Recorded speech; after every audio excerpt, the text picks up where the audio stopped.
Sector 12 community centre में किया गया प्रेस वार्ता का आयोजन, जिसमें बतौर मुख्य अतिथि के तौर पर यशपाल यादव जी ने शिरकत की।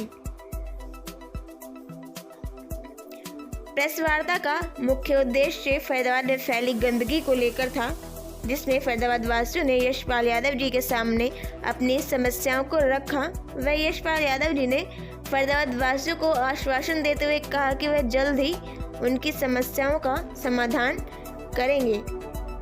नलिन हुड्डा ने कहा कि फरीदाबाद वासियों को पता होना चाहिए गीले व सूखे कूड़े में क्या अंतर है और किस प्रकार से उसे अलग अलग करके रखना चाहिए। ये हर फरीदाबाद वासी की जिम्मेदारी है कि वो अपने आसपास साफ सफाई का पूरा ध्यान रखें।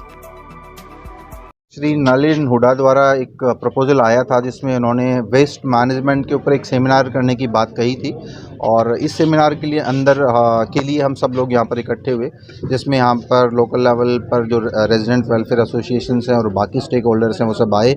उन सब से सुझाव सुने हैं, सबकी समस्याएं सुनी हैं, उनके क्या समाधान हो सकते हैं, इस बारे में विस्तार से बातें हुई हैं।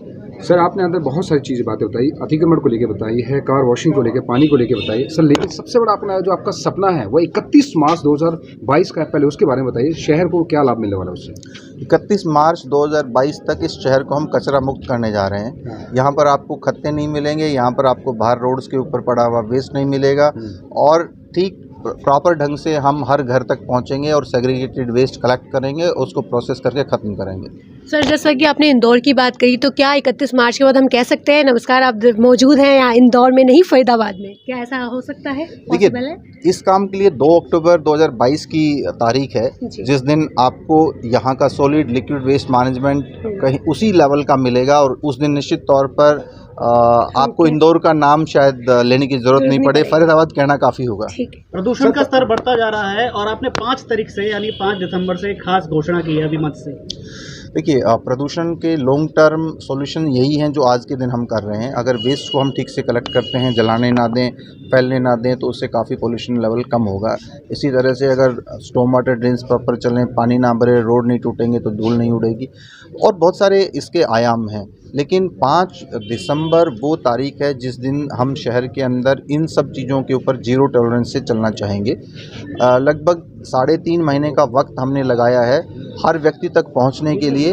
हर व्यक्ति को ये बताना चाहते हैं कि वायलेशन नहीं करें, और अगर आप वायलेशन उसके बाद में करते हैं तो उसके लिए आपको भुगतना पड़ेगा। तो 5 दिसंबर से हम एंटी एनक्रोचमेंट ड्राइव सारे शहर के अंदर शुरू करने जा रहे हैं, और उसमें जो लोग बाहर बैठे हुए मिलेंगे, सरकारी संपत्ति पर कब्जा करके बैठे हुए मिलेंगे, उनको हटाने का भी काम करेंगे, और उनसे उनका खर्चा वसूलने का भी काम हम करेंगे। सर, खर्चा वसूलने की बात करें, अतिक्रमण को लेकर आपने बताई थी कि एग्जाम्पल दिया था 100 JCB, उन सबका खर्चा वसूलें। अतिक्रमण सबसे बड़ी समस्या शहर की है, कैसे निदान पाएंगे सर उसका? देखिए, हर वार्ड के अंदर हमने टीम्स क्रिएट की हैं। हर वार्ड के अंदर पहले जूनियर सिर्फ एनक्रोचमेंट के लिए हमारे पूरे जोन लेवल पर 1 SDO होते थे या 1-2 JE होते थे, वो काफ़ी कम तादाद थी। अब हर वार्ड के अंदर 1 JE है, हर 2 वार्ड के ऊपर 1 SDO है। उन सब लोगों के साथ में हमने एंटी एनक्रोचमेंट ड्राइव के लिए स्टाफ लगाया है। तो अब हमारे पास बेहतर इंफ्रास्ट्रक्चर है, ज़्यादा लोग हैं, उनकी मदद से हम ज़्यादा एरिया तक पहुंच सकते हैं और थोड़े समय में पहुंच सकते हैं। तो उसके आधार पर मैं ये दावा कर रहा हूं कि हम बड़ी तेज़ी से इस काम को करेंगे। इसके अलावा जो वार्ड कमेटीज़ बनाई हैं, जो रेजिडेंट वेलफेयर एसोसिएशंस हैं, मार्केट वेलफेयर एसोसिएशंस हैं, ये सब लोग भी एनक्रोचमेंट से तंग हैं। तो ये भी हमारी ताकत है, ये भी हमारे साथ जुड़ेंगे, और एक जन भागीदारी के साथ में इसको हम लोगों से बैठकर बात करके इसको दूर करने की कोशिश करेंगे। और जो लोग इसके बावजूद भी नहीं मानेंगे, उनका एनक्रोचमेंट हटाने का काम हम करेंगे, और उसका खर्चा भी उससे वसूलेंगे। सर, पानी की समस्या से शहर बहुत गुजरता है, और आने वाला गर्मी में भी गुजरेगा। शहर भर में हर गली के हर नुक्कड़ पर इस पर पानी के माफिया बैठे पड़े हैं, जो घर से पानी की सप्लाई करते हैं और गली गली में बेचने जाते हैं। उसका कोई सर्टिफिकेट नहीं है, बीमारी फैलती है, उसकी जिम्मेदारी कौन उठाएगा सर? उस पर एक्शन कब होगा?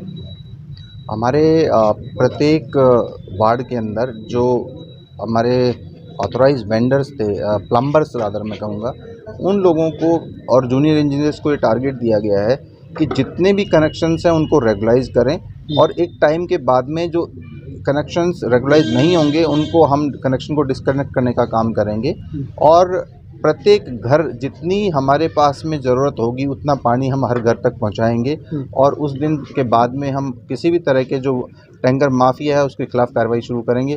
तो पहले हम अपने घर को ठीक करना चाहते हैं, उसके बाद में उनके खिलाफ कार्रवाई होगी। सर, वेस्ट मैनेजमेंट को लेकर जो पब्लिक से, जनता से क्या अपील करना चाहेंगे? क्योंकि कार्यक्रम आज यही है, इसकी थीम यही थी।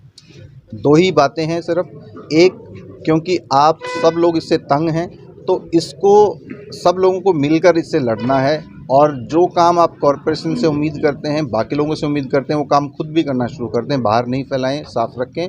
और दूसरा, जब हम इस काम को करना चाहते हैं तो हमारे साथ आएँ और जो लोग बार बार कहने के बावजूद भी नहीं मान रहे हैं उनके खिलाफ कार्रवाई करने में नगर निगम का सहयोग करें। सर, एक कंफ्यूजन बनी हुई है अभी भी, इको ग्रीन लगातार चल रही है, उसकी फीस कितनी है? कभी 24 बताई जाती है, कभी 30, कभी 50, तो कुछ जगह 100 भी वसूल रही है। इसका ऑलरेडी नोटिफिकेशन है कि कितने एरिया से, किस तरह के स्ट्रक्चर से कितना पैसा वो ले सकते हैं, ये ऑलरेडी नोटिफाइड है। और अगर कोई कन्फ्यूज़न है तो वो हम रेट्स जारी करवा देंगे ताकि सब लोगों को पता रहे। जो ऑथराइज रेट्स हैं उतने ही उनको चार्ज करना चाहिए, उतना ही देने के लिए लोग लायबल हैं। तब भी अगर लोग नहीं मानते हैं और एक्स्ट्रा फीस वसूलते हैं, एक्स्ट्रा चार्ज वसूलते हैं, तो उसके लिए क्या कार्रवाई की जाएगी और कहाँ शिकायत की जाए? देखिए, शिकायत के लिए तो मैंने आपको शुरू में कहा कि हमारा फरीदाबाद 311 एक सिंगल पोर्टल है, उसके ऊपर आप कंप्लेंट दर्ज करवाइए। लेकिन वार्ड कमेटी में भी आप जाइए, नोडल ऑफिसर, सीनियर ऑफिसर से उनको लगा रखा है। अगर कोई इस तरह का काम करता है तो वो इलीगल, उसके खिलाफ हम कार्रवाई करेंगे और ऐसा कोई काम वो ना करें। इसलिए उन सब लोगों के साथ में अब एग्रीमेंट भी साइन कर रहे हैं, तो एग्रीमेंट के अंदर ये कंडीशन भी डली हुई है कि डिफॉल्ट करने की हालत में उनके खिलाफ जुर्माना होगा। एक लास्ट सवाल सर, नलिन हुड्डा की पूरी युवा टीम लगातार काफ़ी कुछ एक्टिव काम करती है और आज भी ये जो प्रोग्राम किया है वो काफ़ी कुछ सराहनीय है। क्या कहना चाहेंगे पूरी टीम के बारे में, पूरी युवा हैं? देखिए, दो लोगों से सबसे ज़्यादा उम्मीदें हैं मुझे। एक, जितने भी स्टूडेंट हैं जो स्कूल्स के अंदर हैं, कॉलेज के अंदर हैं, यूनिवर्सिटीज़ के अंदर हैं, उनको हम एजुकेट कर रहे हैं। 4 लाख स्टूडेंट्स इस शहर के अंदर हैं। उन सब को हम एजुकेट करना चाहते हैं ताकि ना केवल आज अपने माँ बाप को, भाई बहनों के ऊपर वो प्रेशर बना के इसमें काम करें, बल्कि जब कल नागरिक बड़े बनेंगे तो वो सेंसिटिव नागरिक बनेंगे, आगे भी काम करेंगे। दूसरे, जो यूथ हैं जो ऑलरेडी कॉलेज से उनसे बाहर आ गए हैं, उनके अंदर बहुत एनर्जी होती है। अगर कोई भी प्रोग्राम सक्सेसफुल करना होता है तो सबसे ज़्यादा एनर्जी की ज़रूरत पड़ती है, वो यूथ के अंदर होती है। अनुभव बड़ों में हो सकता है बट एनर्जी का कोई तोड़ नहीं है। इसलिए ये लोग अगर सामने आते हैं तो मैं उम्मीद करता हूँ कि काम को हम और बेहतर ढंग से कर पाएंगे। एक सवाल कर लेते हैं सर जी, क्या कहना चाहेंगे? आज कमिश्नर साहब पहुंचे, एनर्जी की बात करें, एनर्जी मिली क्या आपकी टीम को या फिर क्या मिला सर? थोड़ा सा एनर्जी जैसे कमिश्नर साहब ने बताया कि यूथ में होती ही है, लेकिन ज़्यादा एनर्जेटिक तब होते हैं जब एक कम्युनिटी का सपोर्ट आपको किसी मुहिम में मिलता है। मैं धन्यवाद करना चाहूँगा आदरणीय हमारे नगर निगम कमिश्नर साहब का कि उन्होंने एक बड़ा ही अच्छा जो इनिशिएटिव है वेस्ट मैनेजमेंट का और शहर से पॉल्यूशन को कंट्रोल करने का, वो एक बहुत अच्छी दिशा में जा रहा है। तो यूथ को भी, या चाहे जो भी वर्ग हो, चाहे वो पॉलिटिकल हो, सोशल हो, जब एक कम्युनिटी लेवल पे उनको समर्थन मिलेगा, सपोर्ट मिलेगा, और जैसा कि मैंने अंदर बताया कि जब ये सब चीज़ें हम अपनी हैबिट में इनकलकेट कर लेंगे और किसी और को अकाउंटेबल करने की बजाय हम खुद को अकाउंटेबल करें, तो मैं समझता हूँ कि ये हमारे शहर के लिए सबसे बड़ी सक्सेस है। आज सेमिनार में आपने किन किन लोगों को बुलाया, कितनी RWS यहाँ पर? हमारे चीफ गेस्ट कमिश्नर साहब रहे, जिनकी सारी बातें हमने समझी, नगर निगम क्या इसमें इनिशिएटिव्स लेने जा रहा है वो उन्होंने आज सबके बीच में रखा। विभिन्न RWA के हमारे प्रधान रहे, उनकी एसोसिएशंस रहीं, JFMLT की एसोसिएशन रही। तो समाज के हर वर्ग से हमने कोशिश करी है कि वो आएँ और अपनी अपनी ग्रीवेंसेस सामने रखें और कुछ सुझाव भी दें कि कैसे उसको आगे सुचारू रूप से चलाया जा सकता है। नलिन हुड्डा अपनी तरफ से आगे क्या ड्राइव चलाएंगे अब? वो निरंतर चलती रहे।